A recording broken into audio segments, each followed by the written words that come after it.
I've been playing Gran Turismo since the early days of Gran Turismo 1 and have played every subsequent game since then up into Gran Turismo 7 of present.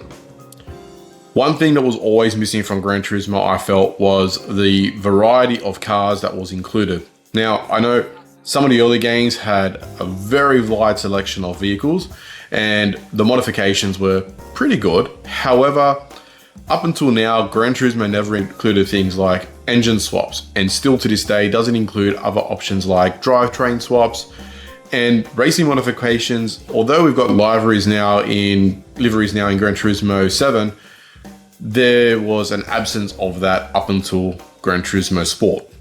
And it's still not really a true racing modification. So my aim here is to utilize my knowledge of real world cars and put those cars into Gran Turismo, whether again it's the older games or even Gran Turismo 7, using either tuning for Gran Turismo 7 with the livery editor, or games like Gran Turismo 2, 3, 4, 5, and inject those codes with the use of hybrids and some of the hybrid tools that we have available to create cars that were never intended to be in the game in the first place. So in today's episode, we are going to focus on Gran Turismo 5. And I choose Gran Turismo 5 purely because currently it is my favorite game in the Gran Turismo series, the hybrid. The reason it's my favorite is because there are some tools available now that make the hybriding process so much more simpler, user-friendly. Pretty much anyone can pick up the tool, and with a little bit of practice, you are hybriding away. So in this episode, what I want to do is show you an example of a car that I've done many times from the early days of Gran Turismo 2, but I've now done it more perfectively in Gran Turismo 5, and I'll show you how to do that car today. The car in question is the Ford Taurus SHO, and what we're going to do is convert that Ford Taurus SHO from a basic street car into a full-fledged NASCAR, without the livery, of course. Here is our Ford Taurus SHO. So a few things to have a look at here. It has the 3.4 litre motor. This one is a front-wheel drive as well. And we can see there the weight is 1,500 kilos. So we'll buy this and I'll show you what to do next. So what we need to do here to get started with the hybrid is, first and foremost, we need to save the game. That's very important.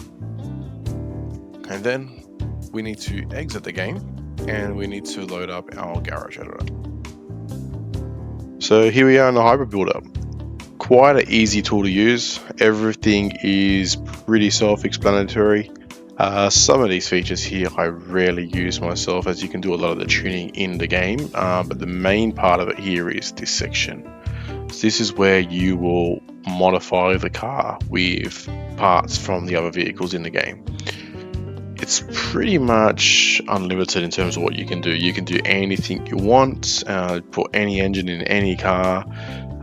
There are some tricks you need to use in order to, for example, put a supercharger or a turbocharger on a car that otherwise can't have that in the game, but we will explore that in another video. For today's episode, we are just going to focus on a very simple and basic hybrid. I've actually done this hybrid in every single Gran Turismo that this car appears in, with slight differences, obviously due to the limitations of what cars and motors and stuff are available in every game. Gran Turismo 2, for example, didn't have any NASCARs whatsoever, except the best part about Gran Turismo 2 was that the Taurus had a racing modification which made it into a NASCAR, hence why you would want to convert it into a, say, rear-wheel drive and give it roughly 800 horsepower, similar to what that of a NASCAR. And that's what we're going to be doing today, however, without the race modification.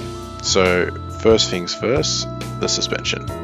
So suspension, we are just going to pick a NASCAR, and what I like to do is pick the car that is of the same family, so same brand as the vehicle that I'm modifying it into. So for example, we're going to click on Ford. We're just going to type it in as a quick shortcut here, and instantly we've got the Ford Fusion NASCAR. So there's 4 Ford Fusion NASCARs to choose from. Doesn't really matter which one, they're all the same, but let's just go with the first one here. So that is the number 43 Ford Fusion. Load suspension defaults, yes, we will do that. Drivetrain, so the drivetrain is converting it from front wheel drive to rear wheel drive, and again we're going to do the same thing as before, and we're going to drop that in the engine. So make it a little bit simpler, not much more. Now what we need to do here is we're going to skip the body. We're also going to skip the chassis. The reason you're going to skip the chassis is because if you did put the Ford Fusion chassis into the Ford Taurus, it will work, but the look of the vehicle will be all over the shop. So the wheels will be out of proportion, they could be inside the car too much, it could be hanging outside the body of the car, they could be too wide, it'll just have clipping issues. Again, it does work, and for some wacky hybrids, I guess, if you wanted to call them that, you could do it and you could get a little bit of a laugh. But again, I am more about keeping this realistic and making these cars practical, as well as what you'd probably expect to see in real life. You wouldn't really go and see a car in real life with its wheels poking out, like a go-kart, for argument's sake, unless it was some sort of a joke. Most people would be a bit more sensible when it comes to that sort of thing. So that's what I'm going for. I'm going for the more sensible and realistic approach. And yes, this is a Ford Taurus with a Ford NASCAR engine, suspension, drivetrain transplant, and also a gearbox for that matter. But in real life, this could be possible, and I have seen various builds online where people have converted things like a stock standard road car with NASCAR engines or NASCAR suspensions and stuff like that. So not totally out of the question. I guess money is just going to be a limitation in that regard. So let's put the gearbox in, and yes, we'll do the same thing here. And the LSD, for the sake of it, we are going to do the same thing. And the horn doesn't really matter. So load the defaults again for that one too. So this is very straightforward. Again, this is not a very complicated hybrid per se. The modifications are pretty self-explanatory. It's just going to really give it all the power, all the gear ratios, suspension setup, and everything of the Ford Fusion NASCAR. Another thing I like to do as well is when I do these hybrids, I like to enable all the tires. So a little bit of a cheat, but I mean, we've already done this, so we might as well give it all the tires as well. And removing the wing. So for some cars this works, some cars it doesn't. Again, it's personal preference. You don't have to remove it. It's not really going to make any difference to the aerodynamics of this particular vehicle anyway. But we can just remove the wing if we want to. And if you wanted to add the downforce in manually, you can do it right here. For now, I'm not going to do that. We can look at tuning this and fine tuning this at a later stage. So to finish this off, all we need to do is we need to click on hybrid.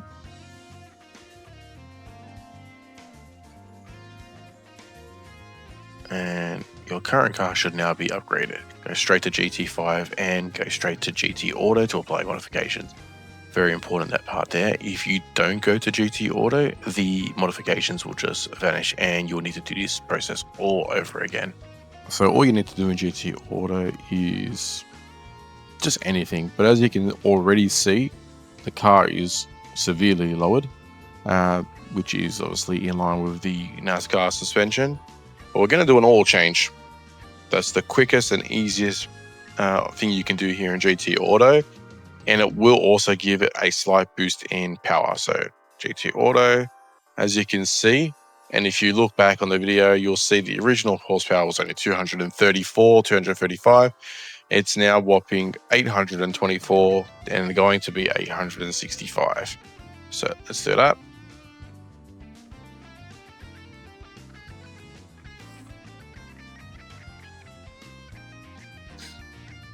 That's it, little mate. Change our oil.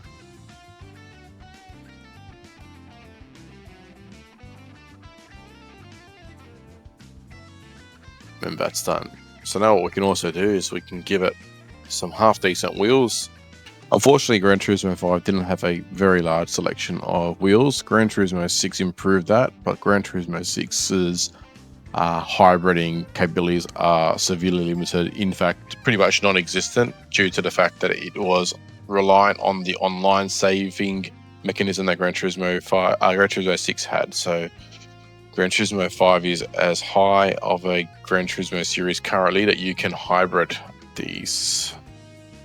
Probably going to be the best we can do. So let's do some Enkis, and the rest of this is non-applicable. We can add a spoiler if we wanted to, but it's going to ruin the look in my opinion. So let's just back out.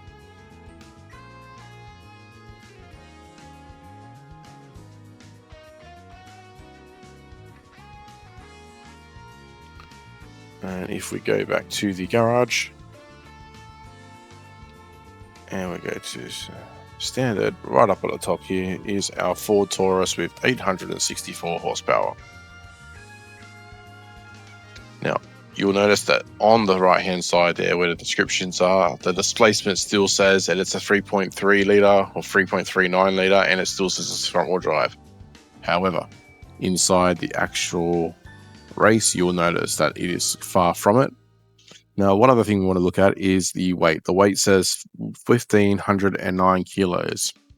What we want to do is we're going to go and take a look at a real NASCAR from the game. And I have quite a few of them, but let's have a look at the Ford Fusion. And you'll see the weight's very similar, 1,565, but we are going to match that. So let's go back and we'll go on to tuning and over to body and weight ballast. So we said it was 1,565, so we're going to add a ballast of, let's see, 56 kilos.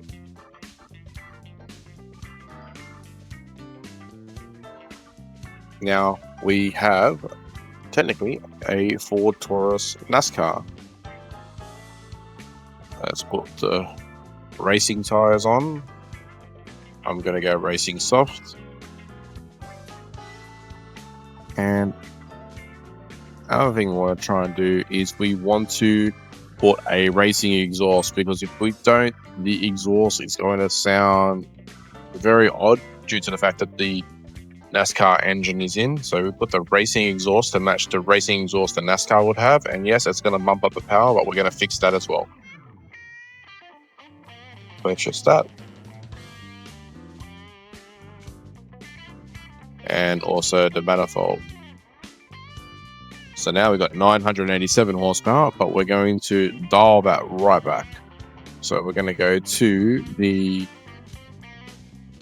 engine and power limiter and just dial it back to where it was before, which was 865. If we really want to, we could dial it right back to match the other NASCAR, which, for reference, let's go back and double check what that was exactly. 824. So let's dial it back to 824. Oops. 824. That gives it 550 PP points. And these NASCARs have 625. So, but as we see, power to rate ratio is exactly the same. Why they have a high one, not too sure. But let's take it to the track and test it out.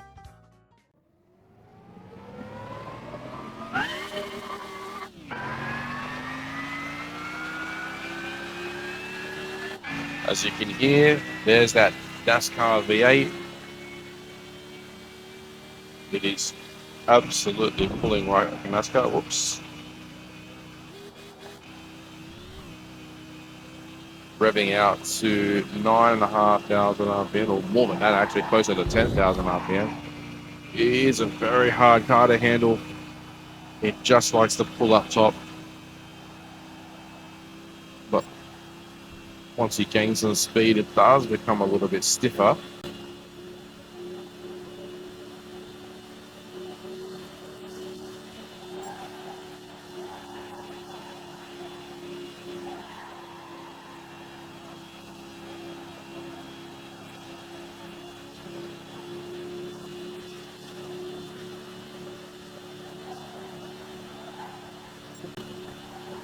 There you go, that was a 45-second lap.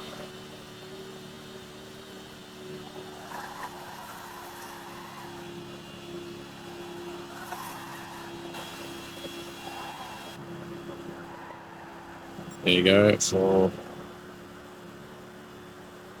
reference, there is the Ford Taurus in all its glory.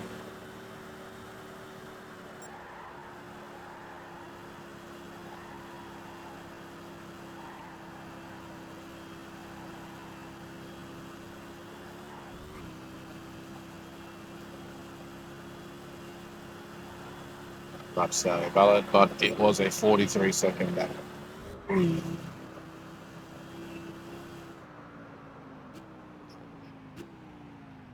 just to prove that the rear-wheel drive conversion did work, as you can see, there are the rear wheels spinning. And there you have it, the Ford Taurus NASCAR in Gran Turismo 5. If you enjoyed this video, don't forget to like and subscribe. Let me know in the comments section down below what build you want to see me build next. Until next time, have a great week, and I'll see you in the next video. Peace.